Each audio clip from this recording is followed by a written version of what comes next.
I now give the floor to the representative of Russia, His Excellency Mr. Sergey Lavrov, Minister of Foreign Affairs. Please. Thank you, Mr. Chairman, and thank you for this initiative, which is already becoming a tradition to hold G20 ministerial meetings on the sidelines of the UN General Assembly. Our meetings are taking place in the year of two epochal anniversaries.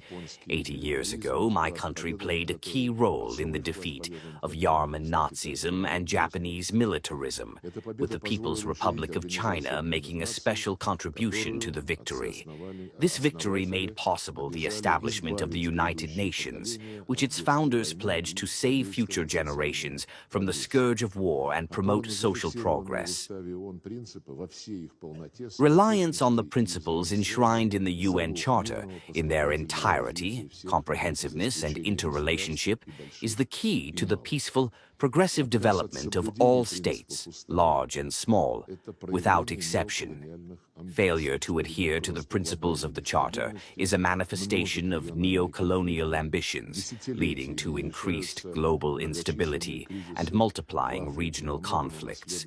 For decades, numerous crises in Africa, largely inherited from colonial times, when borders were drawn literally by a ruler without any consideration of ethno-religious factors, have remained unresolved.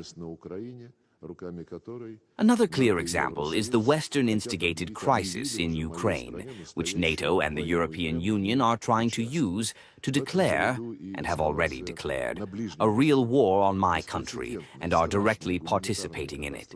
The escalation in the Middle East is also a case in point. The unprecedented, horrific humanitarian catastrophe in Gaza has already claimed the lives of 65,000 people, and some UN officials working in the Middle East say estimates suggest the death toll is 10 times higher. None of Israel's neighbors can feel secure, as we witness daily.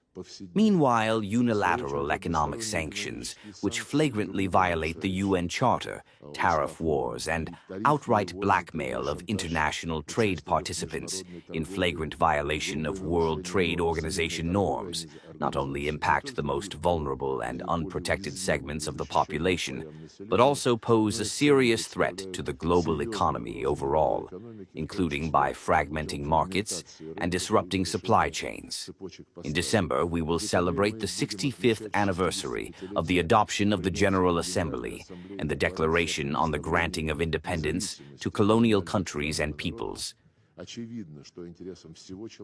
Clearly, a genuine democratization of the global order and global economic relations would serve the interests of all humanity. The steadily growing importance of global governance structures, such as BRICS and the Shanghai Cooperation Organization, SCO, is evidence of the emergence of a multipolar world and a model of equitable diplomacy. Even before the group's expansion, the BRICS countries' share of global GDP in purchasing power parity was twice that of the G7. Last year, at the BRICS summit in Kazan, specific proposals were put forward to create a new settlement infrastructure and establish independent exchange-traded investment mechanisms. Work has begun on establishing the SCO Development Bank. All these and other initiatives are intended to improve the efficiency of economic cooperation among the world's majority countries and protect them from unfair competition. I would especially like to highlight the vast potential of the G20. Its composition reflects contemporary geopolitical realities. The group includes both dynamically developing new centers of growth and influence, including the BRICS countries and the G7 countries. We advocate for the swift implementation of the agreements we previously reached within the G20, strengthening the role of countries of the global South and East in the International Monetary Fund and the World Bank, commensurate with their real weight in the global economy and finance. It is also important to revive the activities of the Peace Trade Organization as the sole recognized regulator of multilateral trade. At the same time, we recognize that the G20 should, as originally intended, focus its decisions on economic issues, without being drawn into attempts to prejudge military and political issues to the detriment of the prerogatives of the UN and its Security Council. Mr. Chairman, South Africa's motto at the G20 helm, Ubuntu, means, as I understand it, I am because we are. In other words, it's about the interconnectedness of nations.